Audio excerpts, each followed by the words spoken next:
Hey everyone, I'm Megan Nixon. Welcome to another episode of Live in Tallahassee. Now we're changing the format a little bit this week because as you all know, we just were impacted by Hurricane Michael. I'm actually coming at you live from the Public Safety Complex. Just so much going on due to Hurricane Michael. All of our thoughts and prayers go out to all the families that have been without power, some of the trees that are on homes. And so we've really wanted to dedicate this segment this evening to talking about what Leon County is doing to really protect and serve its citizens because they are doing so much. And I'd like to introduce you to Matthew Cavell, the assistant to the public administrator. Thanks so much for joining us today. Thank you very much, Megan, for having me. Absolutely, you're welcome. So like I said, we're doing formatting a little bit different because we've all been impacted by Hurricane Michael. We've got lots going on behind us, all in this building. I know you've been super busy. I mean, tell us a little bit about when you first got that alert of notifying us that Hurricane Michael was coming to the Panhandle. What did that look like for your offices here? So when we first started seeing things, it was about Friday before the storm had really developed into a major system. And at that time, we kept our eye on the ball. We started to coordinate here in Leon County Emergency Operations. But on Sunday morning around 10 a.m. or 11 a.m. when that weather forecast came out, right, and we knew something major was coming to our area, though no one expected it to be the most powerful hurricane to make landfall in the continental United States, that's when we began ramping up operations several days before landfall. Matthew, tell us a little bit about, I know we talk a lot about the apps that Leon County has, emergency apps and preparedness. Did it seem like with Hurricane Michael coming that helped people? Yeah, very much. So again, when we talk about disaster, we look at it in three phases: the preparation, the action, and the recovery. So right now, while we may be in the recovery phase, the preparation is incredibly important. And to be honest with you, from the work that we've done with Build Your Bucket in partnership with the City of Tallahassee, a preparedness event to get people prepared, we think people took this one very seriously. And we were resilient ahead of the storm, and I think we've seen with the ongoing recovery efforts, resilient afterwards as well. Absolutely. And we've also seen, real quick, actually, before I go into my next question for you, because we have a lot. I know you're a busy man, so we won't take up too much of your time. But you guys, we're going to show you some footage right now of some of the devastation that happened to Leon County and surrounding areas. So check that out real quick.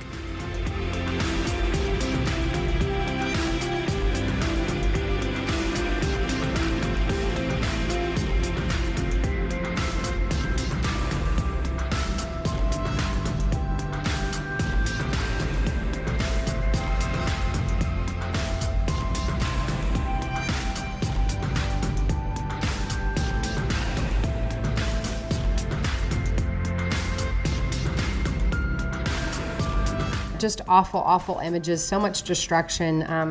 It's like you're kind of at a loss for words when you see something like that. Yeah, and again, we feel very fortunate that we ended up with the level of damage that we did in comparison to the folks out west. Yes. So while we maybe after the storm came back to homes without power, those folks in western communities could not even come back to homes. So we can understand and appreciate that, but the level of damage in the community that you saw was basically if there was a road in the county, there was a tree on it.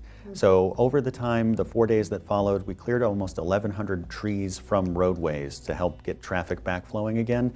But again, the level of damage and debris out there is unprecedented and greater than past storms. Wow. And so how has Leon County really served, I'm sure a lot of people at home are wondering this, served as a safe haven or a shelter for those community members that are outside Leon County, but maybe in Marianna, Bluntstown, Mexico Beach, so on and so forth? So you saw that a lot prior to the storm. Again, back to those several phases. In the preparation shelter operations to make sure that we opened risk shelter operations in partnership with Leon County Schools and the American Red Cross to keep not only our community here safe, but also neighboring coastal communities. However, the biggest point that we made during the time that Michael was approaching was we weren't necessarily the place for a coastal community to come and wait, because if it had just gone 30 or 40 miles east, you would see levels of destruction here in Leon County that thankfully we avoided. So we encouraged everyone to keep moving. However, we did operate as a shelter of last resort for our neighbors in coastal communities.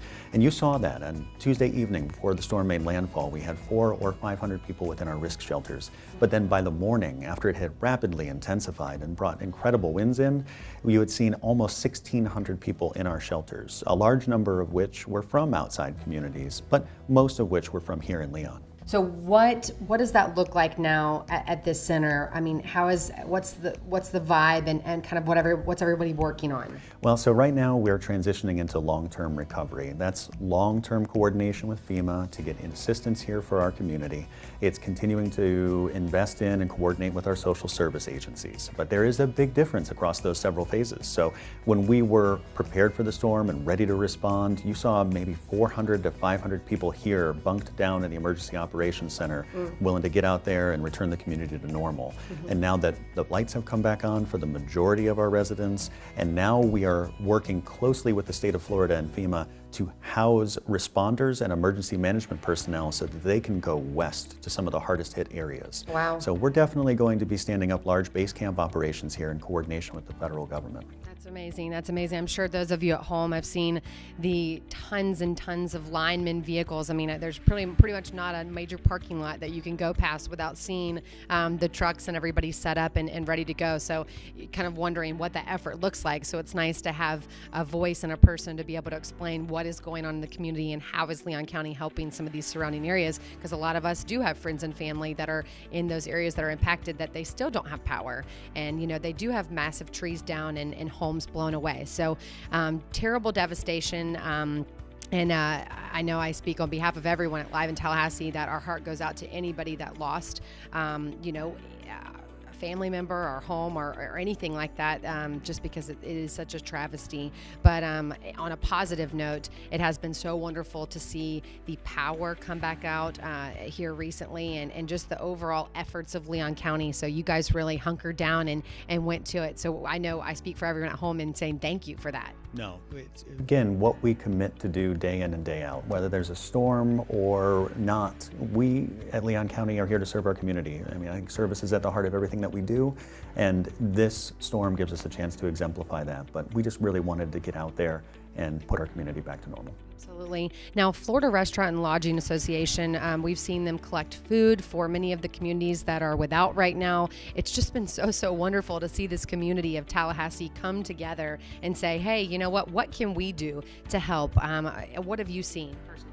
So yeah, from the community, we've seen a lot of coming together from local businesses and restaurants opening up their doors, whether it be Lucky's or whether it be a burrito border, even providing warmers here for our emergency personnel so that our food could stay warm 24 hours a day to help keep everyone fed.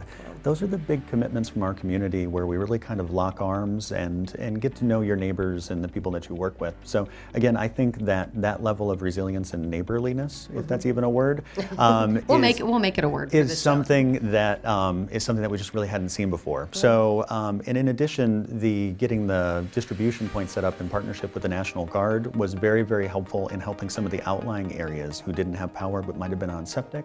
For instance, if you don't have power in the septic area and you have a well, you don't have water.